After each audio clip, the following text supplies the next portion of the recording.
Hello everyone, MFPallytime here, and welcome back to Orcs Must Die 3. In this series, we've been playing through every level in the game, getting a perfect 5-skull rating on the hardest difficulty. Today's level is actually a bit unique because it's our first war scenario in our playthrough. Today we're going to be looking at the lava pits. What's a war scenario?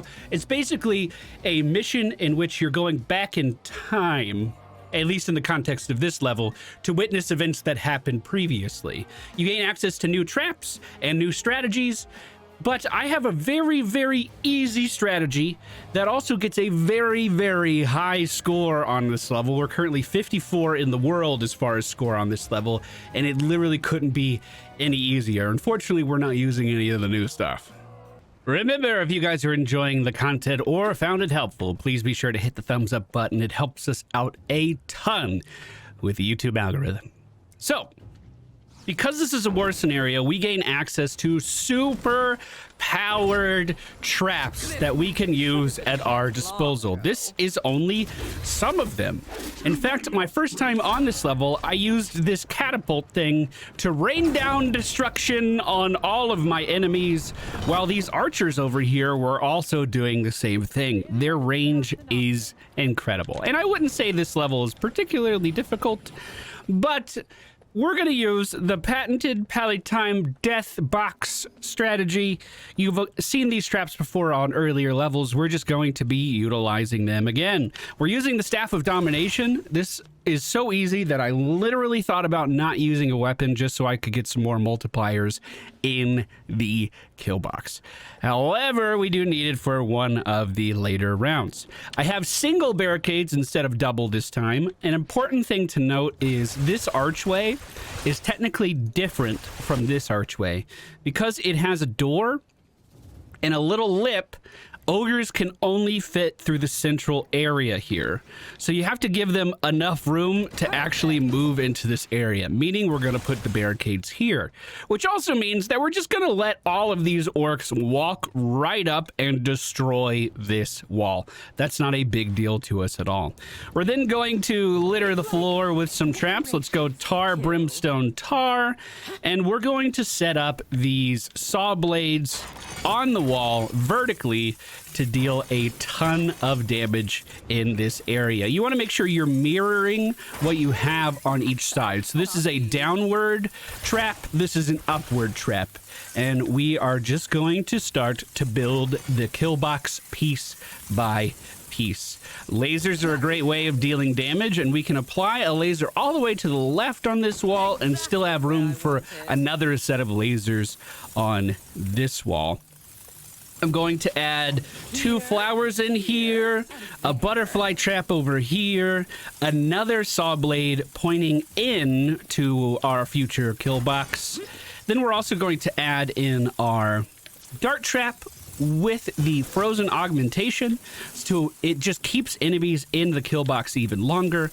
A poison sprayer on that wall. Let's finish this barricade line here and add in yet another setup of these saw blade traps on this wall with yet again tar, brimstone, tar mirrored over here. We've used this strategy before. However, on this level, it is so incredibly effective that halfway through round 2, you could just go AFK. War scenarios are kind of notorious for sending a ton of enemies at you, but luckily for us, we don't have anything that can actually destroy our barricades. We are going to have to worry about our first boss in the very last round, and well, don't worry about that. We'll just deal with him when we get to it. I know some of you may be disappointed that we're not using any of the new traps for the war scenario. Honestly, this is just so easy. It would be wrong not to do it, though. And here they come. Hundreds, maybe even thousands of orcs are going to plow through this entryway this round. All of them with the intention of getting to our rift. Yeah, our original strategy on this level was just to kind of make them forced to go into an area with barricades, and then we were just bombing that area with those catapults. It required a lot of attention. It didn't get really good multipliers, but I mean, it was effective. I think most players' first instinct is to never let these doors go down, because if this door gets breached, that's bad. That means there's a direct path to the rift.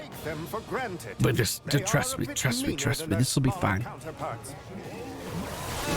As they start to break through, all we need to do is get some headshots here and there. We're going to be getting a lot of money, so I'm going to be building during our rounds. We're just going to layer the first row with even more tar, keeping these guys still as long as possible. Every time we have enough money to build that, I'm just going to walk up and do that.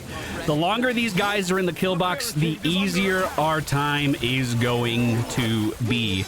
And the first wave of orcs has already been dispatched. I guess I shouldn't say wave. The first...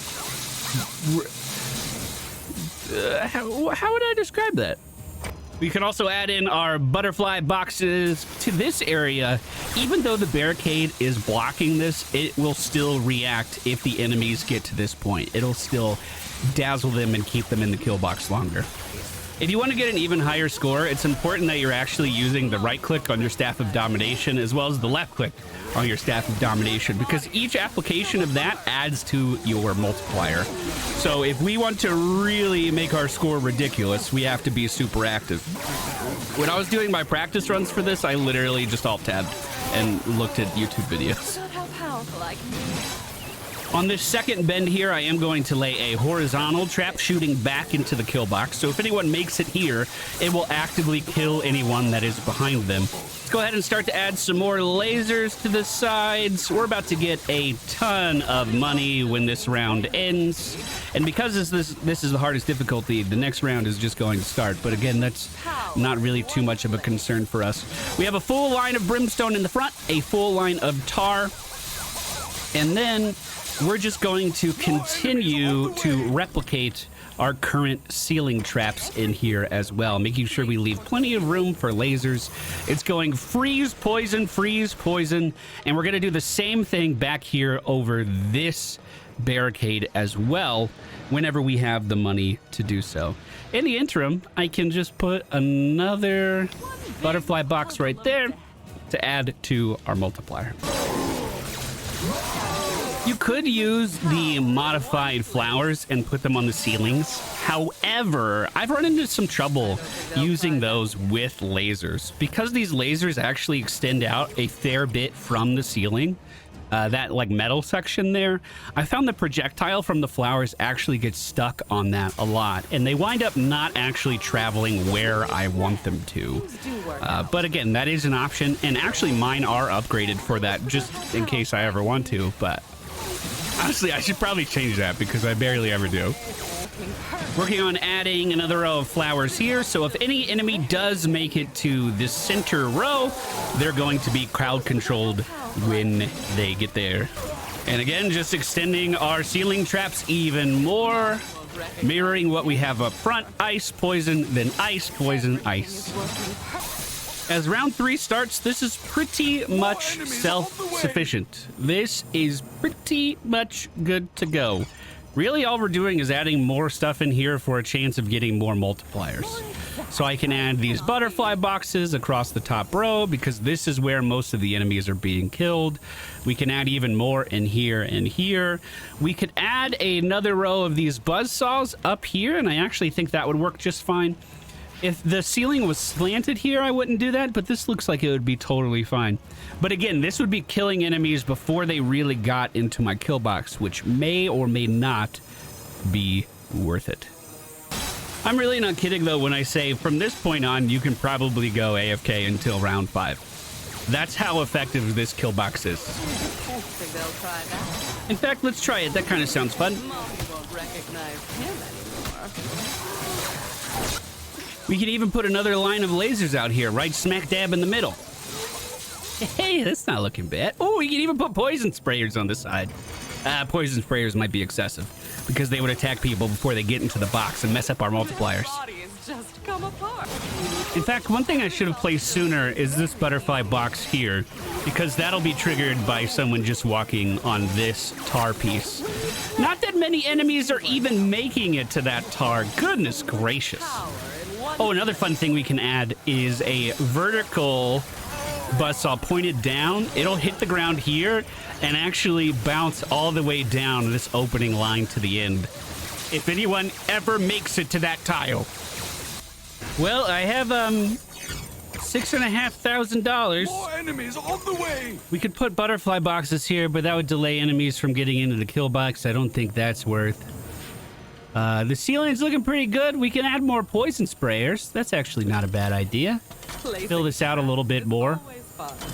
I really think we're going to be able to fill every single tile in here by the end of this level.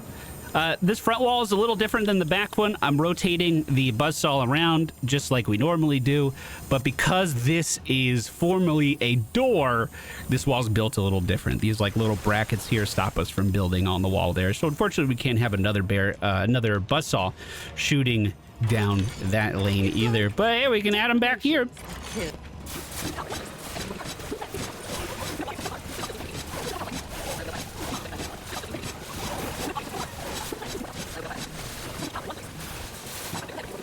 Normally, I have a lot more commentary on these levels, but because the patented Pallytime kill box is so damn efficient, it really is just taking care of everything for us.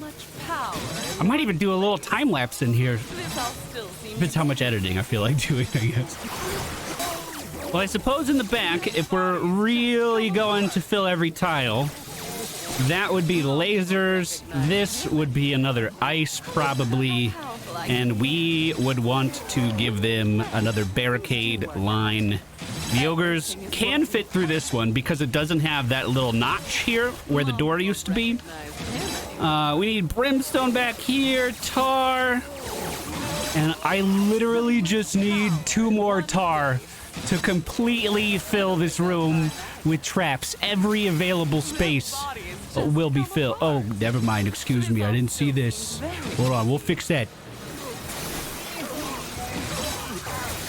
Again, this is kind of inconsequential because the enemies aren't even getting close. They're not even getting close. I haven't even seen anyone make it down this row yet.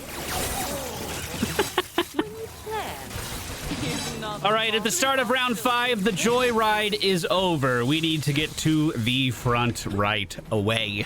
And the reason for that is the boss spawns right at the beginning of the round. This is Grag, a very large orc with one very strong ability. He can disable your traps, meaning that entire kill box that we've been building is about to be completely irrelevant if this guy makes it up to the kill box. And not only does he disable them, he turns them off for like a minute. Like, it feels like such a long time. Grag is the biggest threat on this level. Make sure you focus him down. I'm even going to crowd control some ogres with the Staff of Domination just to make my job here a little bit easier. If you can get headshots, he really does just melt. Unfortunately, he is immune to the crowd control effects of the Staff of Domination. But the kill box held just fine in our absence and will continue to for the rest of the game. Basically, after that boss dies, we are home free. You may be wondering, what about part-time? Is part-time going to be an issue if you're letting these orcs walk this far? And absolutely not. We're probably going to beat par by like 6 minutes. Not even kidding. Par on this level is so lenient. Yeah, this is getting to a point where this is pretty ridiculous. I have $9 grand to spend and nowhere to place any new traps. Their bodies just come apart. This is so incredibly efficient. Just insanely efficient. And as the last two, oh, I beat my high score. Holy shit, I beat my high score by like 1.5 million because I was playing actively. Oh, where does that put me on the... Okay, let's look at our stats really quick. As you can see, we did beat par by just about 6 minutes. How many orcs did we kill? We killed 1,269 orcs. And then another 116 without the traps. Wow. So where does that put us on the leaderboard? Oh, so close to top 10. Number 25. You love love to see it. You love to see it. If this video was helpful for you, if you enjoyed the content, please be sure to hit the thumbs up button on the way out. We'll be back soon with more Orcs Must Die 3. Taking a look at close quarters. I don't like this map. And I don't have a good strategy for this map. This one's gonna take some effort. Appreciate you guys. See you again soon. Goodbye.